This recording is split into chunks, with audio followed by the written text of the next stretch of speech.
Sementara itu, Saudara, Badan Penanggulangan Bencana Aceh Rabu mencatat sebanyak 674 kali bencana yang terjadi di Aceh hingga akhir tahun 2021. Dari angka tersebut, kebakaran menjadi yang paling banyak terjadi di Provinsi Aceh. Bencana kebakaran pemukiman paling banyak terjadi di Aceh sebanyak 274 kali.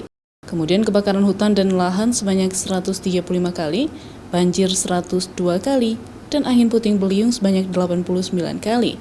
Bencana sepanjang 2021 menurun dibandingkan dengan tahun 2020, di mana terjadi 752 kali bencana di Aceh.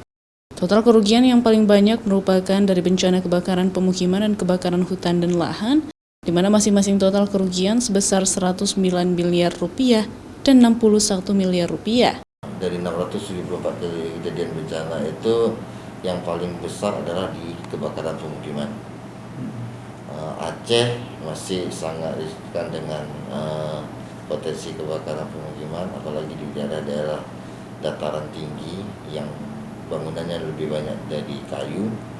Itu ada 274 kejadian kebakaran sepanjang tahun 2021 di Aceh.